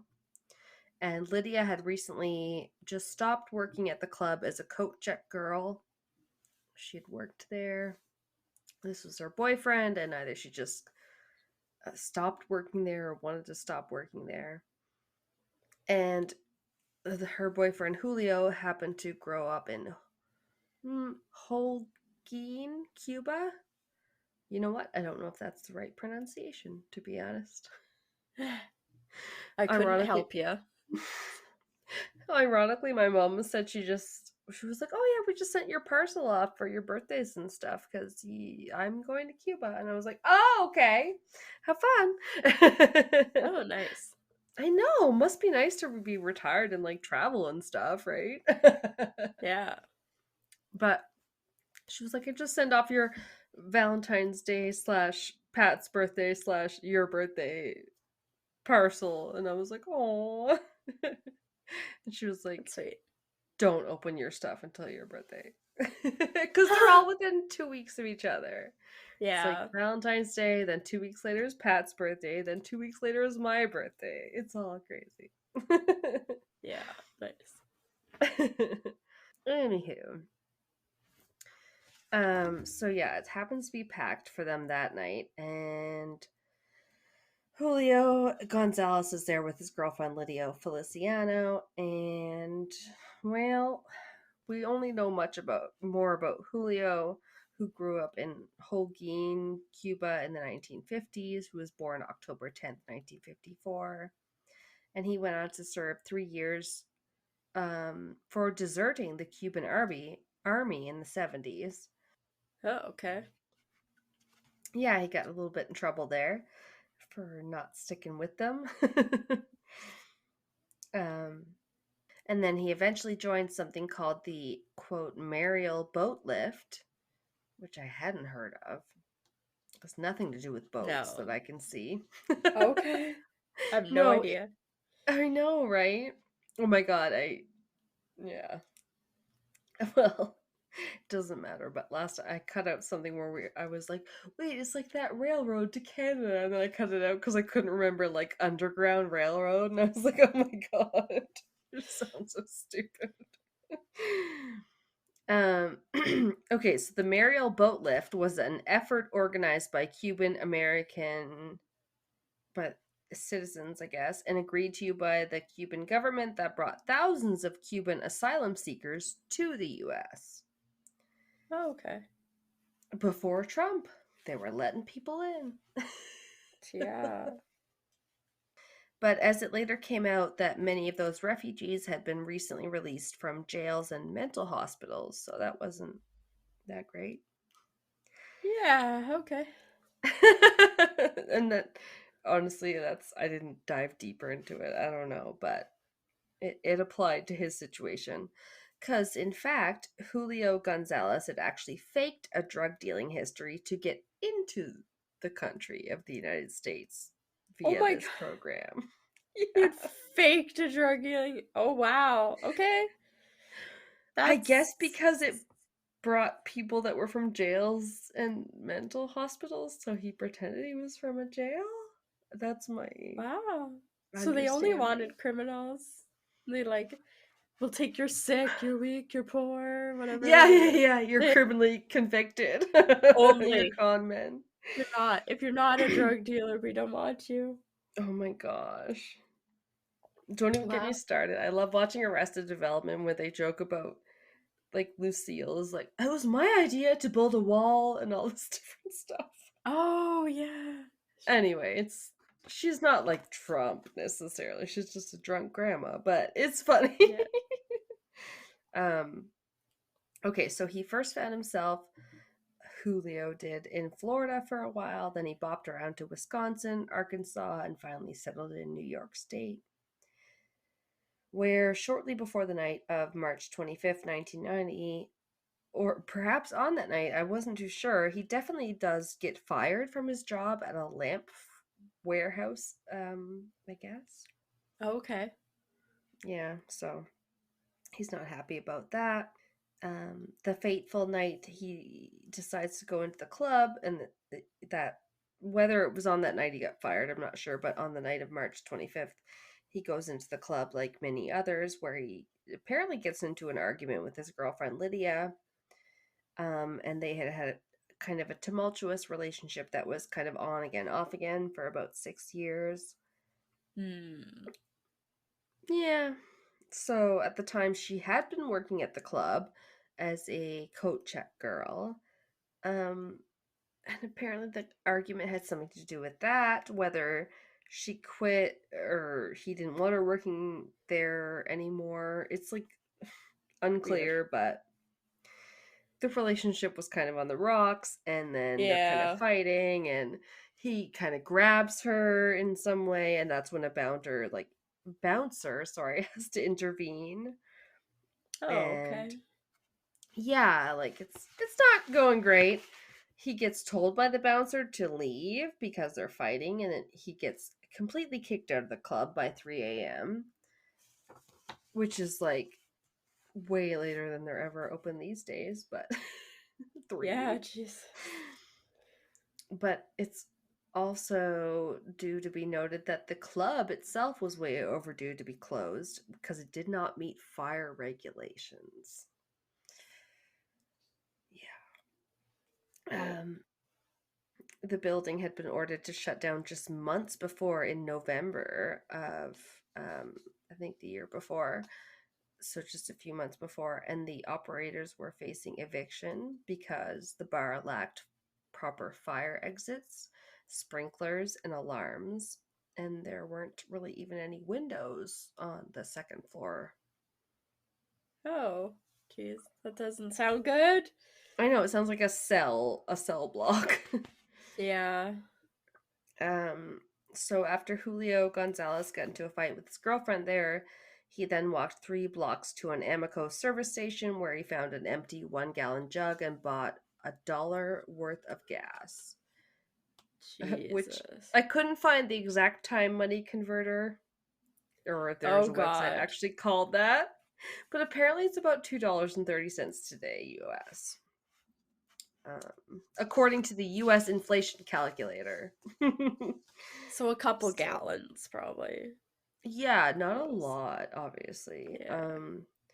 Where he headed back to the club where the DJ, Ruben Valadares, was playing a mix of reggae, salsa, merengue, and calypso music on actual vinyl, which you'll Jeez. appreciate. Okay. Yeah, I mean, it was the 80s. He was actually playing a reggae song called Young Love by Coco T when no, when Julio Julio. got back. Damn it. He went right up to the only functional entrance slash exit for the whole building at the time, the rickety stairwell, and doused it in gas through a match. And most things said he left before the massacre was even complete, that he went home and went to bed. Oh my God, what a psycho. I know that makes it sound really bad. One source I found said that he went across the street and watched it like a supervillain, and I was like, I just don't know. That sounds even harder to believe. Like, Either ugh. way, that you would just like condemn that many people to die because you got an argument with your girlfriend, got fired or some shit. Right? Like, this is apparently a person that should not have ever had that much alcohol or Yeah. whatever. I don't know. Wow. There were screams of fire, fire that suddenly cut through the din. Remembers one Felipe Figuero, one of the extremely few survivors. He ran straight down the stairs and out of the building. Jeez. And Ruben Valadares, the DJ, recalled, I heard a lot of people screaming. When I run to the door, I call everybody. I say, if someone's going to leave, follow me. Then, when I left, I was on flame all over my body. Jeez. I don't know if I'd have the ball like guts to run through a wall of fire. Yeah, it's hard to say what was on fire when he Uh, started to leave, but it was so quick. From the sounds of it, it was minutes. So like, ugh. yeah. I know. I keep. And then the only thing I could picture for this one, I don't know if we were talking about that beforehand, but how it's hard to picture houses, like stuff that you haven't. building Yeah. layouts and stuff you haven't seen. But I'm like, I've literally been to a bar that was on the second floor and it only had a one exit, and that's all I can picture when I see this. I'm like, oh my god, you'd be fucking screwed if that one exit was on fire. Yeah. Yeah. Um, People tried to flee and were either trampled or caught up in the crush of people, many dying of smoke inhalation. Um, and actually, just 3 minutes after it had broken out, the firefighters were actually on the scene. Okay. Um, yeah, it seems like they got there quick, right? Yeah. That sounds pretty quick. Yeah, it's a big city. Like they're in New York, Yeah. or the Bronx, whatever. Um, EMS Lieutenant Roy David saw Ruben the DJ staggering out of the burning building, his clothes fused to his skin and unable to speak. Oh, I jeez. know. It's quite a picture. Firefighters saw bodies just littering the stairwell, piled up all the way to the second floor, just piled there like sandbags. Um, And actually, ironically, Julio Gonzalez's girlfriend, Lydia, who he had fought with, was one of the only 6 survivors of the blaze. Jesus. Yeah, and the other 87 people died. Oh my god. I know. This one's really bad. It's all in one shot. Um, I'm just going to get it over with. About 90 children were left orphaned by the travesty. They said that more than Jesus. 40 parents lost sons or daughters, and 5 were high school students at a nearby high school, Theodore Roosevelt High. And that made Gonzalez the single worst mass murderer in U.S. history at the time. I'm not sure if he's like actually been surpassed because it was all in one At go. the time. Yeah, yeah, and Sounds like they're saying that, but I don't know who would have done more than 80 at one shot. right, Like, right. Even most serial killers don't necessarily get up to 87 people. yeah, that's the thing. It's rough. And honestly, the firefighters were really good. It said 150 firefighters put out the inferno in like 5 minutes, but the damage Jeez. was obviously done. Yeah. Um, One recalled there was one in the street telling us there were loads of people inside trapped. We couldn't hear anybody screaming. We didn't hear anybody yelling. There was no one hollering. End quote. So they wanted to save people, but nobody was there to be saved. This is really Yeah, bad. they're probably passed out. Right? Everybody try to make it down that one fucking exit. Ugh. Yeah.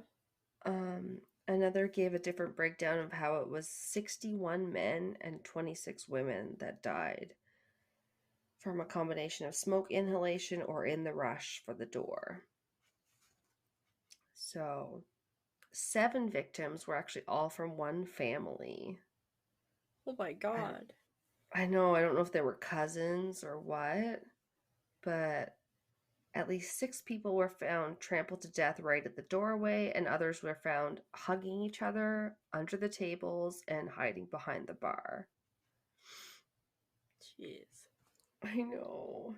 This part just like makes me think of like Pompeii or something. It said that one person was still even holding a fire extinguisher right in their hands. Like, Wow. how Yeah. quick would that Just have like been? they're like statues, like just frozen still. Yeah. It's so scary. Um, at least with the investigation, Julio Gonzalez's girlfriend told the police immediately about their argument. And so Hmm. they tracked him down and he confessed actually without much coercion at all. Good. Yeah, because he did it. Oh, Yeah, like thank God they didn't have to fight this part, but doesn't really help, I guess. But he did admit, or he admitted, quote, I got angry, the devil got in me, and I set the fire. End quote. Some devil. You just like murdered 80 people. Oh, I know. Like literally like almost 100. You're just like, oh. How did you not think of your actions? Yeah. And also, for some reason, he pled not guilty, whether advised to or not. I'm not sure. But thankfully was found guilty by Justice Roberts on September 19th, 1991. It's good. That's good. The 87 concurrent life sentences handed down was the absolute maximum allowed and was the longest ever handed down in New York, and probably maybe still is. I'm not sure. I didn't confirm that either. But he deserves all of them. Like, Yeah, life sentences for all of them. I thought, oh good. my god, that's the longest I've like ever heard of. Yeah. Because most, even like serial killers that go on like a killing spree, they're normally convicted of Yeah. like 3 or 4. Or Like, yeah, exactly. However many they have evidence for, yeah. reasonably. The Bronx DD was that? Did I mean? I think I meant district attorney. Robert T. Johnson said the maximum of 25 years to life doesn't nearly reach the level of premeditation in this crime. Yeah. And another quote was from victim's family. It wasn't enough. I wanted the death sentence, said Maria Colon, who sat with her daughter Maria, 14, and her son Ramon, 11, clutching a bouquet of violets and roses for her husband Ramon, who had died in the fire. I wanted him to be there with the 87 people who died, end quote. Jeez. The plaza that had the club in it was renamed the Plaza of the 87. The tragedy was commemorated in several songs as well, apparently by Duran Duran with The Sins of the City, Happy Land by Joe Jackson, and You, Me, Him, and Her by Jay-Z. None of which I've Okay. heard. But I No. want to check Yeah. out now, actually. That's a wide range of people. Duran Duran and I Jay-Z. know! And I'm curious about the name of the Jay-Z song, You, Me, Him, and Her. Maybe just referring to the victims, just because they happen to be Yeah. whoever was at the bar. Like, you don't expect to go to a bar and just That's be the in thing. I dire was gonna say danger. nowadays, but this was the 90s.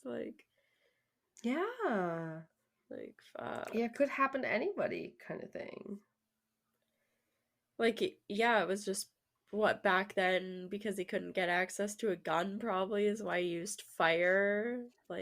Nowadays it would have been Right? just him walking in with a gun and he would have mowed down 80 people. That's Like, true. That's true. yeah, Yeah, it does seem like a school shooting, like a mass shooting type of yeah, of just a emotional petty killing. bullshit. I had an argument with my girlfriend. Now I'm gonna Yes. murder 80 people. Or I don't agree with this tenant that maybe you support and I shoot up your whole church or whatever. Like just people that are Yeah, basically innocent have nothing to do with you. You don't know them personally, and they just yeah. die. Yeah, and Ugh, he had a fight with the girlfriend and was pissed off at the bouncer. And not as far as I know, neither of them died. The girlfriend didn't. wow. Yeah, it's bizarre. So stupid and useless. And yet, this is one of my shortest cases, you guys. Who knows? Maybe because I couldn't stand it anymore. They said that a quote, river of tears or Rio de Lagrimas started at the Riviera Funeral Home on Bathgate Avenue, where 17 of the victims were laid to rest. Wow. So many. And Julio was first eligible for parole in March of 2015, which was 25 years after he had been convicted. During an interview at the time, he said he didn't realize how many people were there that day. He had nothing against them, and that all his anger was towards the bouncer. Towards the bouncer. Well, I know it's so unclear to me. It's obviously some fight between him, his girlfriend, the bouncer. yeah, weird. Something about she didn't want to work there anymore. Obviously, nothing that warrants him killing this many people. No, even if there's 20 people in there, like, yeah, what are you mad about? Like, go home and fucking sleep it off, buddy. yeah. But what he said was, he told me he was going to hit me, referring to the bouncer. He said, and I told him I was going to leave, but I was coming back, end quote. However, thankfully, the parole board decided that he would, quote, not live at liberty without again violating the law. So they didn't think he could be let out again. Oh, that's good. Yeah. Yeah. Yeah, I think so. And that, quote, releasing him would be incompatible with the welfare of society. And a quote from the EMS specialist on the scene, Chris McCarthy. He said that this was the worst thing I've ever seen in my career. It was sickening. I saw wall to wall bodies, an indication of mass confusion and panic. Most of the bodies were in dance clothes. They were out to have fun. Yeah.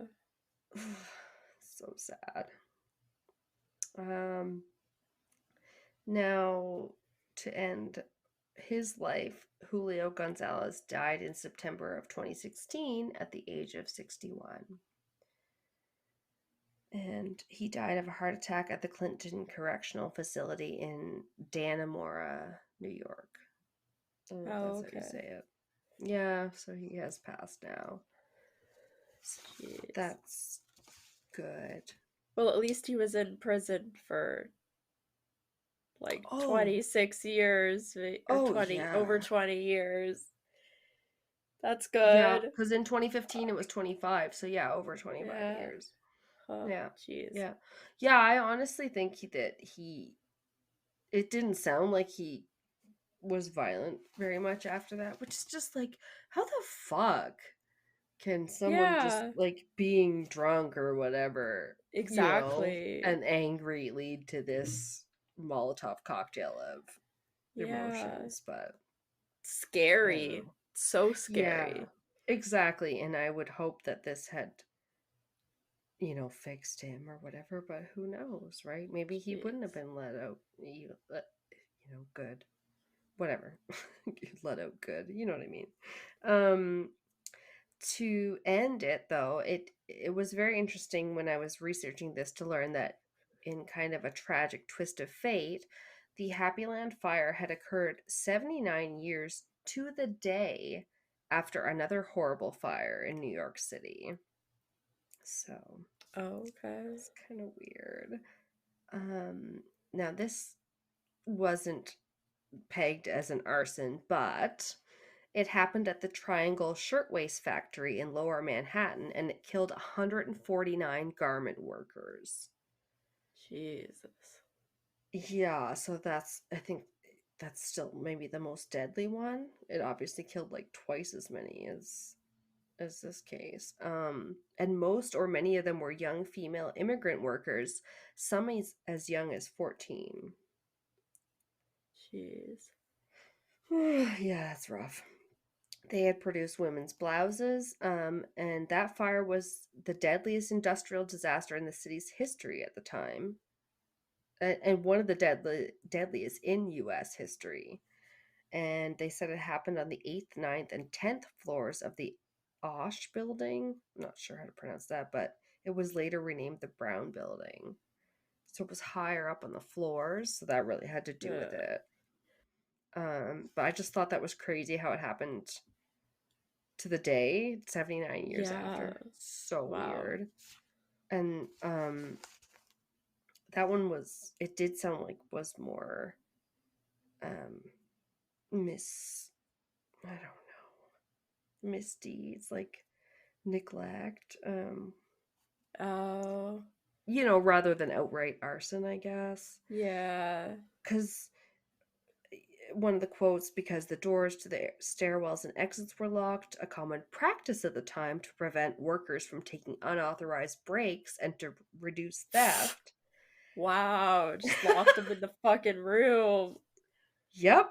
Jesus. I know, it gives you an insight into the fire regulations. That's only half of the quote. Yeah, I was just gonna say fire exits. Many of the workers could not escape from the burning building and jumped Oh, from the high windows. The oh fire led to the God. legislation requiring improved factory safety standards and helped spur the growth of the International Ladies Garment Workers Union, which fought for better working conditions for sweatshop workers. Oh, I know, isn't that jeez. sad? Jumping out of an 8 or 9-story window because the doors are fucking locked. It's Oh yeah, at the horrendous. time they were saying those were the highest levels in the building. Jeez.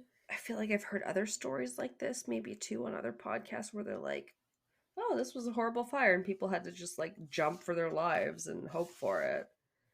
Uh, But strangely enough, in that case, there was no sign of arson.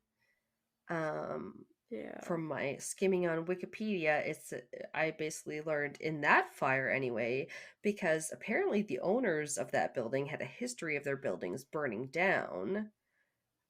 Maybe for insurance money? Maybe that's why they Yeah. didn't want to put in so many fire regulations, because they wanted to make the money if their building burned down. But after the actual Happy Land Club fire in the, what did we say, the 91, whenever it was, Yeah. the 90s, the regulations were finally strengthened and many places were actually shut down. So about 1/3 of the 1,500 clubs and businesses that were inspected were shut down, and of those 320 were never reopened. So they did Jeez. finally some reform that would hope to prevent this stuff in the future. Yeah. People hate safety, but I mean, it's there for a reason. Who You have to cares? be It's a so fire careful. exit. Yeah, you get some, Yeah. you get some doors, you have a stairwell. Like, you need to have a fire exit. Shit's Jeez. important. Oh, that's so Yeah, and that is scary. my case and a half. Jeez. Makes me want to not leave my house. Thanks. Oh no, we don't want to turn into those true crime podcasters that are like, fresh air is for dead people. We never go anywhere. Yeah, I don't want agoraphobia. So Yeah. the Oh my afraid to leave gosh. your house. That can happen. Oh, for sure. Yeah. Little sprinkle some trauma in there. Uh, But no, that I knew that one was gonna be kind of a rough one. I'm sorry. That was, Jeez. Wow. and there was like, I'm like, is this worse to cover, or the one where like someone's an arsonist from like the time they're a kid and they, Oh, jeez. killed Yeah. people that way? But this one, they just killed a bunch of people in one fell swoop Yeah. without any regard for human life almost. Yeah, it's so ridiculous. I can't So believe it. sad. Just like, oh, I'm leaving, but I'll be back. And then just goes to a fucking gas station and buys gas. Like, that's the first Oh thought that my enters your gosh. head is just burn it to the ground. Right? Like, how fucked up are you at the time that is your Yeah, thought? that's And wild. um yeah, one thing I read, I think that at first one of the gas station attendants didn't want to sell him gas. I don't know if because he was drunk or whatever, but someone else was like, no, I know him. He's a cool, like, he's fine. I know this Oh, dude. You can go ahead and shit. sell it to him. Oh my god. And so he sold him the gas. $1 worth of fucking gas, and it killed, yeah, almost 90 people. Well, yeah, because it'd be a little strange somebody showing up without a car at a gas station Yeah. at Exactly. Even 3 if it's in the the fucking morning. 90s. Yes. I can't believe how late they were open. The gas station, the club, like, yeah, the club mostly they have to close by 2 usually. And then he Yeah. just waltzes back and like sets the place on fire. It's Jeez. crazy. Ooh. Awful, awful. Well, we both can say thanks, I hate it to each Oh other. yeah. Sorry about it, you guys. Yeah, We You hope you made liked the it funny to the end. cryptids last week, because Woo! now it was not so funny, but the Yeah. cryptids were funny. Huh? Huh? Yeah. Jeez. Goose stepping around. That made me laugh when you said that. The Yeah. Hugog. He's just a goose stepping around the woods. Yeah. Well, because you said he's endlessly marching or only Yeah. stops to lean against a tree. I was like, fucking Nazi. That guy is very weird. He's got long lip, legs that don't bend, corrugated Yeah. ears. There's a lot going on. Yeah. It looks like he's got fish gills, like ears. I'm just like, you lumberjacks from the 1800s had a Yeah. lot of imagination. You came up with all these, Right? and Hugogs and axe handle hounds and all these other weird creatures. Yeah. Ugh. That maybe we'll see one someday and we'll be foot in our mouths. I would Whoops. love to see an axe handle hound. I know. Cute. If all they're gonna do is steal my axe, whatever. As long as you don't Right. chop off my foot. Well, I guess we'll see you next week for a very special Swedish folklore episode. Yes. So, Exciting. We love our folklore I'm ones. excited. Oh my god, they're so funny. I love the fairy tale parts of them. Yeah. They're amazing. I'm really excited. Thanks for listening. Bye Oh, bye. see you next week. Keep it cryptic.